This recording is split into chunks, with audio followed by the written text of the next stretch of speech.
اچھا پیارے بچوں، آج میں آپ سے ایک سوال پوچھنے لگا ہوں. جو بچہ درست جواب دے گا اس کو نقد 1000 روپے انعام ملے. سوال یہ ہے بچوں کہ آج تک بیسٹ ایئر فلٹر کس کو سمجھا جاتا ہے اور وہ کس نے بنایا تھا؟ اس کا موجد کون تھا؟ مجھے بتا. یہ سر گاڑیوں میں جو ایئر فلٹر، سر وہ ایئر فلٹر اللہ پاک نے بنایا اور اس ایئر فلٹر کا نام ہے ناک. شاباش. تم نوز بھی کہہ سکتے تھے، کنڈ لواتی میری تو نوز بھی کہہ سکتے ہیں. نوز یار انہوں نے اردو میں سوال کیا تو جواب اردو میں ہی دوں گا نا میں. واہ بہت اچھے بیٹا، مجھے فخر ہے آپ کا استاد ہوں. سر داد نہ دیں، پیسے دیں. بیٹا جو آپ نے چند دن پہلے مجھ سے یہ کہہ کے 10,000 روپے لیا تھا کہ آپ کی بکری بھوک سے مر رہی ہے، اس میں 10,000 میں سے 9,000 مجھے واپس کر دینا، 1,000 کٹ گیا. ٹھیک ہے. پہلی بات تو یہ ہے بکری بھوک میں مر رہی ہے، اسی فلسطین رہنے ہیں. دوسری بات یہ ہے سر کہ ٹوٹل 7,000 کی بکری ہے، 10,000 کا چارہ کہاں سے اس کو ڈالیں؟ میری بات سنو، 7,000 کی کون سی بکری ہے؟ 2 ٹانگوں والی بکری تھی. سر وہ جتنے کی بھی آئی تھی پارٹنرشپ پہ لی تھی. سر میرا اس میں 7,000 ہی تھا. سر کائنڈلی یہ فضول باتوں کو چھوڑے سر، ایجوکیشن کی طرف آئیں. میرے کیریئر کا مسئلہ ہے سر. جی سر. دنیا میں 2 ہی کیریئر امپورٹنٹ ہے، ایک سائیکل کیریئر اور ایک اس کا کیریئر. میں آپ کا کیریئر سن کے وڈرا کر چکا.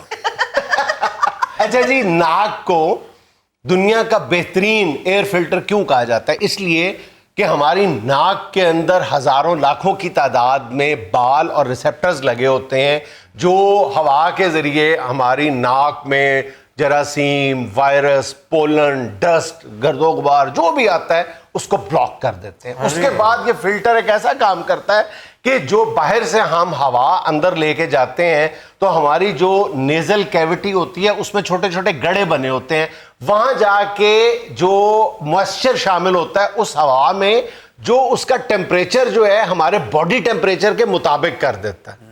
وہ دونوں ٹیمپریچر ایک جیسے ہو جاتے ہیں، پھر یہ ہوا جو ہے ہمارے پھیپھڑوں میں جاتی ہے. یہ سارے کام کوئی ایک فلٹر دنیا میں نہیں کر سکتا. تو سر یہ جو جاپان کی گاڑیاں ہیں ان میں تو اتنا بڑا فلٹر لگا ہوتا ہے، خود جاپانیوں کو چھوٹے چھوٹے فلٹر ہوتے ہیں. چینیوں اور جاپانیوں میں جو چھوٹے چھوٹے فلٹر لگے ہوتے ہیں نا، وہ گاڑیوں کے فلٹر سے 100 گنا زیادہ اچھا کام کر رہے ہیں. اچھا جی، ناک کا بنیادی کام کیا ہے؟ سر سونگنا اور کیا؟ اچھا عام طور پہ یہی سمجھا جاتا ہے کہ ناک سونگتا ہے. جی ناک سونگتا نہیں ہے. جی. انسانی ناک کے اندر 1 کروڑ کے لگ بھگ جو ہیں وہ olfactory نروز ہوتی ہیں، یا آپ سمجھ لیں ریسیپٹرز ہوتے ہیں جو مختلف قسم کی خوشبوئیں اور بدبوئیں جو ہیں وہ جمع کر کے دماغ تک پہنچاتے ہیں. پھر دماغ اس کو اصل میں اسمیل کرتا ہے. اور یہ تو آپ نے سن ہی لیا ہوگا وبا کے ان دنوں میں کہ جب انسان کو کرونا ہوتا ہے تو اس کی ابتدائی علامتوں میں سے ایک علامت یہ ہے کہ اس کے سونگنے کی اور چکھنے کی جو صلاحیت ہے وہ ختم ہو جاتی ہے. اور پھر آپ نے ساتھ یہ بھی سنا ہوگا کہ کسی بیچارے مظلوم شوہر نے اپنی بیوی کو یہ کہہ دیا تھا کہ کیا عجیب سا ذائقہ ہے، نہ تمہارے کھانے میں خوشبو ہے نہ اس کا کوئی ذائقہ ہے. تو بیوی نے پھر فوراً جو ہے ہیلتھ ڈپارٹمنٹ کو فون کر دیا تھا کہ میرے شوہر کو کرونا ہو گیا، آگے اس کو پکڑے اور کرونا سینٹر لے. تو جب وہ 15 دن زبردستی وہاں رہ کے آیا تو وہ بیوی نے چاہے پانی بھی بوائل کیا ہوتا تھا وہ کہتا ہاں کیا خوشبو آ رہی ہے، کیا زبردست اروما ہے. اچھا سر جی، اس کا مطلب یہ ہے کہ جب میں خربوزہ سونگتا ہوں تو خربوزہ پناہ مانگنے لگ جاتا ہے. نہیں سر جی، پھر میرا دماغ بتاتا ہے کہ یہ میٹھا ہے یا پھیکا ہے. نا مسکین آدمی نے کوئی پرفیوم کی بات نہیں کی، کوئی سینٹ کی، خربوزیاں دی پئی. یعنی خوشبو کی گفتگو میں بھی خربوزے یاد آ رہے ہیں جس کا پتہ نہیں پھیکا نکلنا کہ میٹھا نکلنا ہے. بیٹا دیکھیں عام طور پہ تو دماغ ہی بتاتا ہے، لیکن آپ کے معاملے میں میں بتانے سے قاصر ہوں کہ کتنا آپ کا دماغ ہے. پیٹ بتاتا ہے آپ کا پیٹ. اچھا بچوں، آج میں نے دانستہ طور پہ ناک کا اس لیے ذکر کیا ہے کہ کرونا کی وبا عام ہے اور کچھ باتیں ایسی ہیں جو ہمارے سمجھنے کے لیے ضروری ہیں. جی. چھینک کا سٹائل جو ہے 90% وراثتی ہوتا ہے. یعنی چھینکنے کا انداز اور چھینک کی جو آواز ہوتی ہے وہ 90% وہی ہوتی ہے جو آپ کے ماں یا باپ کی طرف سے آپ کو وراثت میں ملی ہوتی ہے، اسی طرح آپ چھینکتے ہیں. بڑی گل ہے، ہمیں وراثت میں زمین پانڈا کوئی ملا نہیں، ماں باپ کی طرف سے یہ چھینکیں ہی ملی ہیں بہت. یعنی آپ کو ماں باپ کی طرف سے وراثت میں نزلہ زکام ملا. اچھا، جب ہم چھینکتے ہیں یہ سمجھنا بہت ضروری ہے، یہ کرونا کے حوالے سے بھی. عام طور پہ جب ایک چھینک مارتے ہیں، آپ لوگ چھینکتے ہیں تو 40,000 سے زیادہ قطرے جو ہیں وہ آپ پھینکتے ہیں.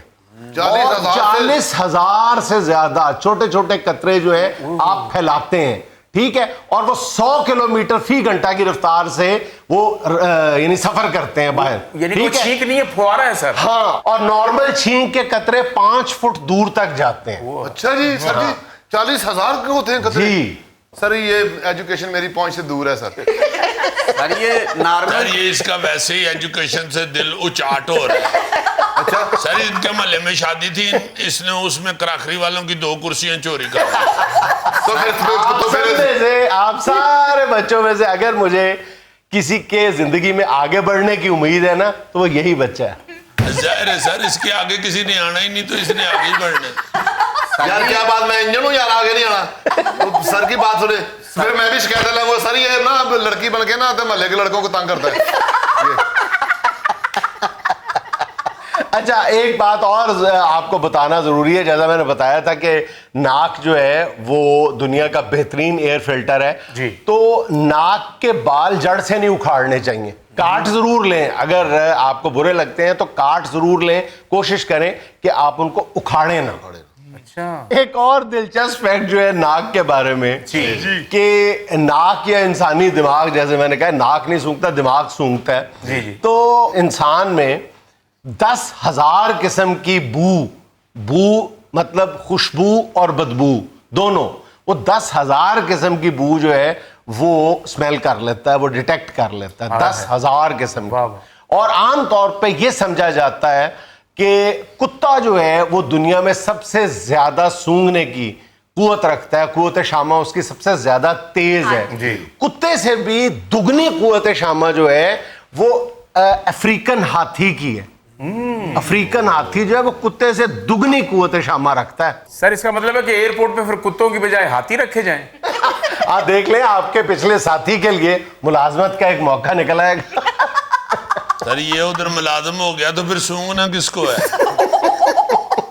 بہرحال سر اللہ تعالیٰ نے انسان کی جو بناوٹ تیار کی ہے نا، جی ہائے ہائے ہائے ہائے، جس مرضی عضو کو آپ دیکھ لیں اس کی کارکردگی، اس کا کام، اس کی اہمیت، ہاں، اس کا فنکشن حیران کر دیتا ہے، حیران کر اور دیتا اس کی ہے. اہمیت کا اس وقت انسان کو اندازہ ہوتا ہے جب وہ عضو خدا نخواستہ کام کرنا چھوڑ دیتا ہے. پھر انسان کو سمجھ آتی ہے کہ اللہ تعالیٰ نے ایک انسان کے اندر کیا کیا چیزیں فٹ کی ہوئی میں ہیں. کہتا ہوں سر آج آپ نے یہ جو ناک کے متعلق باتیں بتائی ہیں، میں ایمان سے سوچتا ہوں کہ شکر ہے میری برادری میں ناک نہیں کٹ گئی، ورنہ میں ان ساری سہولتوں سے محروم ہو جاتا. اللہ نہ کرے، اللہ نہ. سر آپ نے آج ناک کی انفارمیشن دے کر میری آنکھیں کھول دی سر. یار اکھاں کھلوانیاں سن تے محلے چوں کسے پلوان کولوں تون تے مکہ مروا لینا.